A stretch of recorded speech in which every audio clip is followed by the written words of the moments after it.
I'm a plant geneticist. I study genes that make plants resistant to disease and tolerant to stress. In recent years, millions of people around the world have come to believe that there's something sinister about genetic modification. Today, I'm going to provide a different perspective. First, let me introduce my husband, Raul. He's an organic farmer. On his farm, he plants a variety of different crops. This is one of the many ecological farming practices he uses to keep his farm healthy. Imagine some of the reactions we get. Really? An organic farmer and a plant geneticist? Can you agree on anything? Well, we can, and it's not difficult because we have the same goal. We want to help nourish the growing population without further destroying the environment. I believe this is the greatest challenge of our time. Now, genetic modification is not new. Virtually everything we eat has been genetically modified in some manner. Let me give you a few examples. On the left is an image of the ancient ancestor of modern corn. You see a single row of grain that's covered in a hard case. Unless you have a hammer, teosinte isn't good for making tortillas. Now take a look at the ancient ancestor of banana. You can see the large seeds and unappetizing Brussels sprouts, an eggplant, so beautiful. Now to create these varieties, breeders have used many different genetic techniques over the years. Some of them are quite creative, like mixing two different species together using a process called grafting to create this variety that's half tomato and half potato.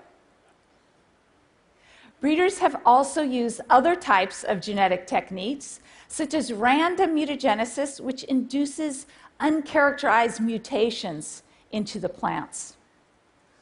The rice in the cereal that many of us fed our babies was developed using this approach.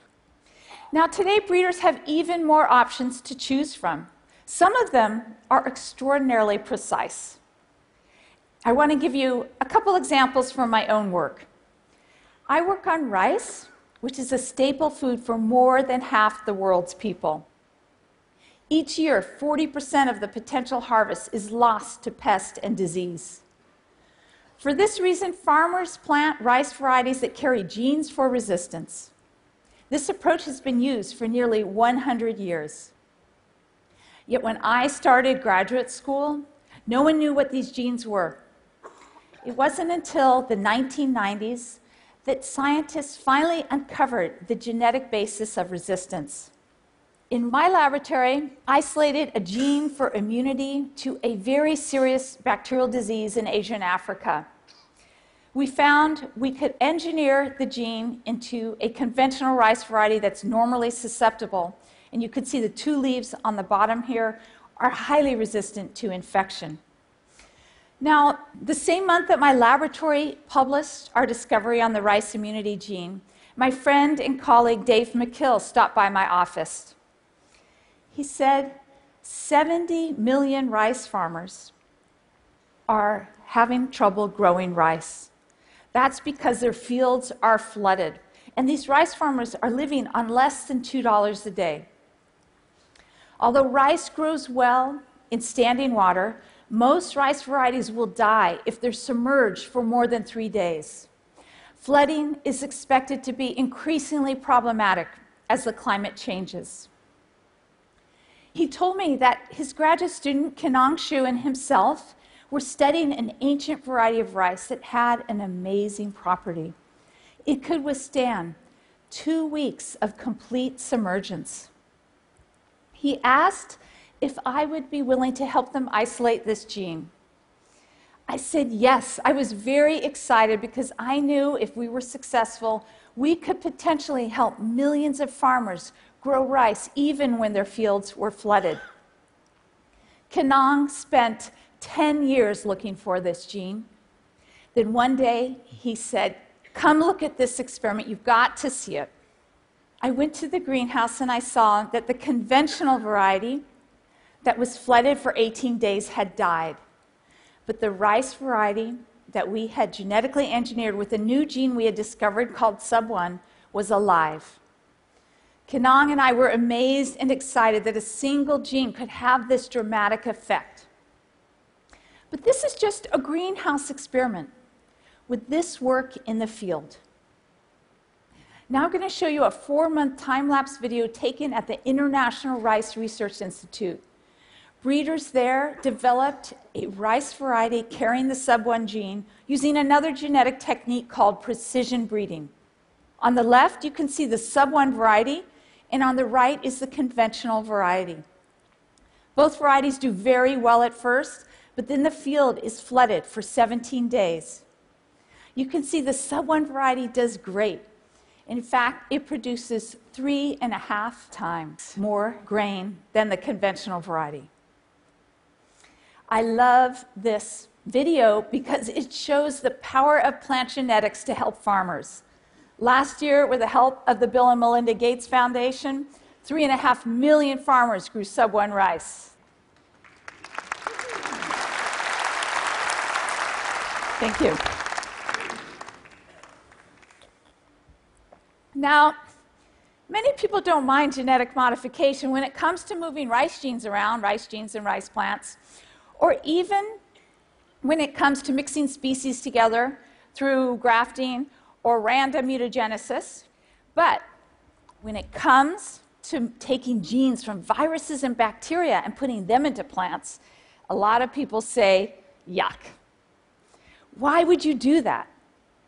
The reason is that sometimes it's the cheapest, safest, and most effective technology for enhancing food security and advancing sustainable agriculture. I'm going to give you 3 examples. First, take a look at papaya. It's delicious, right? But now, look at this papaya. This papaya is infected with papaya ring spot virus. In the 1950s, this virus nearly wiped out the entire production of papaya on the island of Oahu in Hawaii. Many people thought that the Hawaiian papaya was doomed. But then, a local Hawaiian, a plant pathologist named Dennis Gonzalez, decided to try to fight this disease using genetic engineering. He took a snippet of viral DNA and he inserted it into the papaya genome. This is kind of like a human getting a vaccination. Now take a look at his field trial. You can see the genetically engineered papaya in the center. It's immune to infection. The conventional papaya around the outside is severely infected with the virus. Dennis's pioneering work is credited with rescuing the papaya industry. Today, 20 years later, there's still no other method to control this disease. There's no organic method, there's no conventional method. 80% of Hawaiian papaya is genetically engineered. Now, some of you may still feel a little queasy about viral genes in your food, but consider this. The genetically engineered papaya carries just a trace amount of the virus. If you bite into an organic or conventional papaya that is infected with the virus, you will be chewing on 10-fold more viral protein. Now take a look at this pest feasting on an eggplant. The brown you see is frass, what comes out the back end of the insect. To control this serious pest, which can devastate the entire eggplant crop in Bangladesh, Bangladeshi farmers spray insecticides 2 to 3 times a week, sometimes twice a day when pest pressure is high. But we know that some insecticides are very harmful to human health, especially when farmers and their families cannot afford proper protection, like these children. In less developed countries, it's estimated that 300,000 people die every year because of insecticide misuse and exposure. Cornell and Bangladeshi scientists decided to fight this disease using a genetic technique that builds on an organic farming approach. Organic farmers like my husband Raul spray an insecticide called BT, which is based on a bacteria.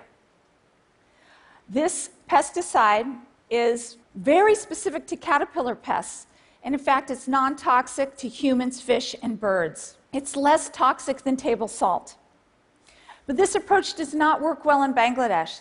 That's because these insecticide sprays are difficult to find, they're expensive, and they don't prevent the insect from getting inside the plants. In the genetic approach, scientists cut the gene out of the bacteria and insert it directly into the eggplant genome. Will this work to reduce insecticide sprays in Bangladesh? Definitely.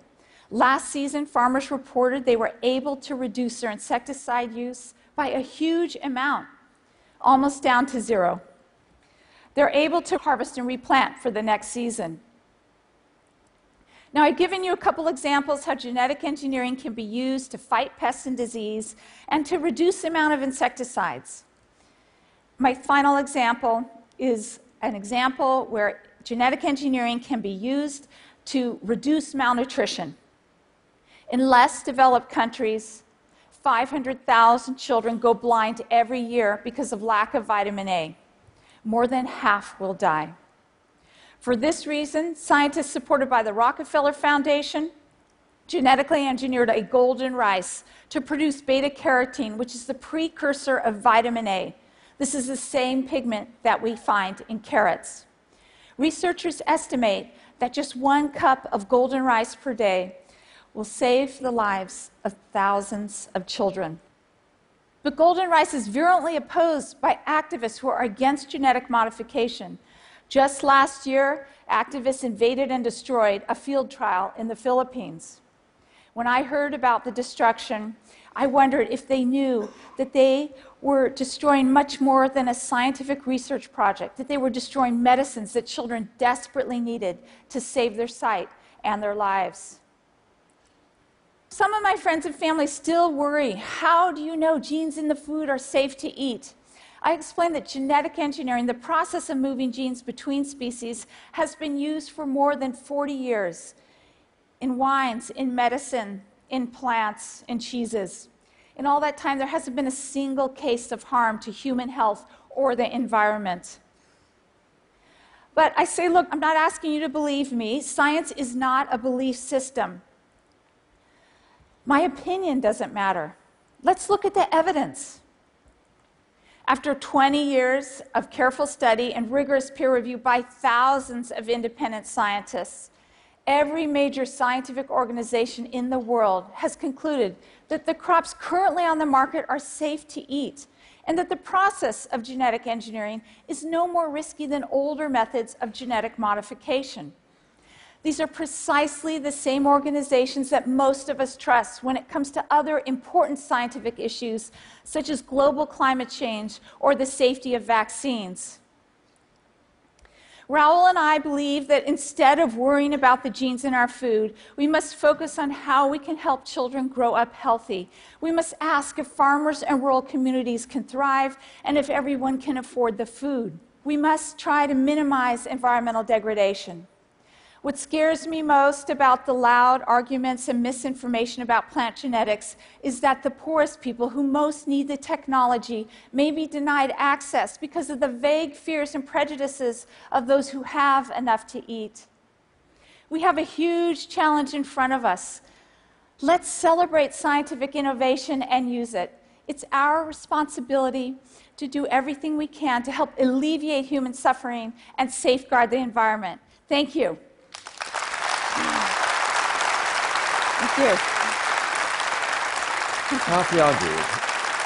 The people who argue against GMOs, as I understand, the core piece comes from 2 things. One, complexity and unintended consequence. Nature's this incredibly complex machine. If we put out these brand new genes that we've created, haven't been challenged by years of evolution, and they start mixing up with the rest of what's going on, couldn't that trigger some kind of cataclysm or problem? Especially when you add in the commercial incentive that some companies have to put them out there. The fear is that those incentives mean that the decision is not made on sort of purely scientific grounds, and even if it was, that there would be unintended consequences. How do we know that there isn't a big risk of some unintended consequence? Often our tinkerings with nature do lead to big unintended consequences and chain reactions.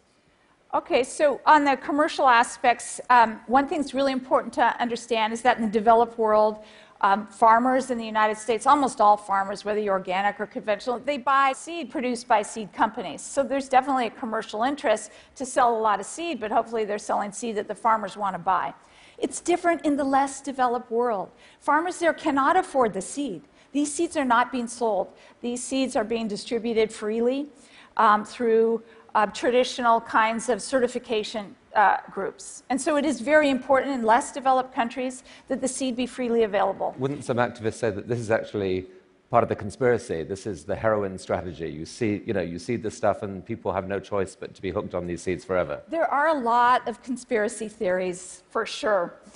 But it doesn't work that way. So, for example, the seed that's being distributed, the flood-tolerant rice, this is distributed freely through Indian and Bangladeshi seed certification agencies. So there's no commercial interest at all. The golden rice was developed through support of the Rockefeller Foundation. Again, it's being freely distributed. There are no commercial profits in this situation. And now to address your other question about, well, mixing genes, aren't there some unintended consequence? Absolutely. Every time we do something different, there is an unintended consequence. But one of the points I was trying to make is that we've been doing kind of crazy things to our plants, mutagenesis using radiation or chemical mutagenesis.